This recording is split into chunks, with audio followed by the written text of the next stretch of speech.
Let's do this. 6 years ago, one of the most addictive games hit your browsers. The only problem, however, was that we've only ever had a 2D version, and today we're going to be changing that. Let's go. The very first thing I did was create a terrain, which will be where the dinosaur will be running. Then I began modeling a T-Rex, which would be the main character for our game. This was probably my first mistake since I had never modeled an organic character like that before, so I was basically just trying my luck at this point. The first T-Rex I made was obviously not the best looking T-Rex out there, and so I really wasn't satisfied. I eventually deleted the T-Rex and decided to start over, and this time around my T-Rex looked even weirder. At this point I realized I was extremely terrible at modeling T-Rexes, and so I decided to spend the next few days learning digital sculpting. After several hours of sculpting, I was finally able to get a decent looking T-Rex. Then I immediately went ahead to texture paint and rig the T-Rex.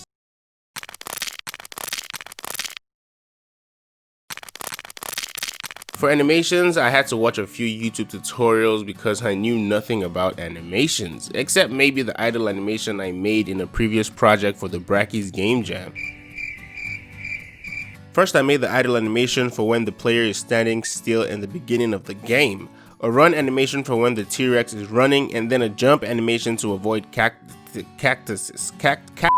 With the camera setup done with absolutely zero bugs, it was time to start designing our environment. For the level design, I used some of Unity's amazing terrain tools to sculpt the mountains.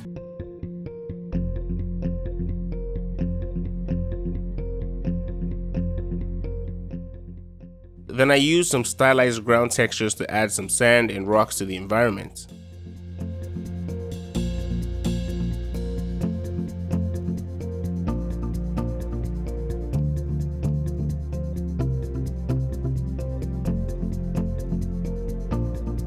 Okay, so obviously to fix that we would need to make the terrain endless. So I simply duplicated the terrain and wrote a quick script to make it appear right in front of the previous terrain after the player reaches a certain point. Now we have an endless Google Chrome T-Rex runner. Nice. As we all know, the Google Chrome game is not complete if we don't have any cactuses, which would be responsible for killing the dinosaur. So I used Blender to create the cactus and created some variations, just like they appear in the game. With everything looking good, the only thing missing was our pterodactyl. At this point, I was extremely lazy and was definitely not in the mood to model a pterodactyl from scratch, especially not after my experience with the dinosaur. So I simply downloaded an eagle from the asset store which would act as a pterodactyl. With our obstacles ready, all we need is a script to make them spawn at the right positions. As the old saying goes, a game without a UI is a game without a UI. So I created the game over UI and coded the in-game UI for when we score points, and then I added some sound effects for the T-Rex movements and UI.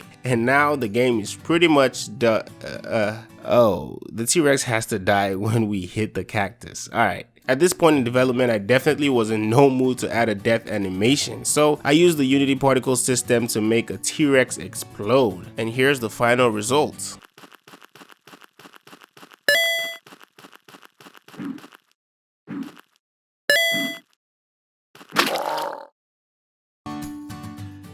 So this was how I created the Google Chrome dinosaur game from scratch.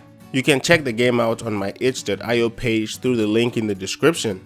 If you're interested in seeing something specific, feel free to leave your suggestions down in the comment section below. Thanks for watching my video, and I hope you enjoyed it. If you did, make sure you hit that like, share, and subscribe button. If not, make sure you still hit that like, share, and subscribe. And yeah, that's gonna be it for now, and until next time.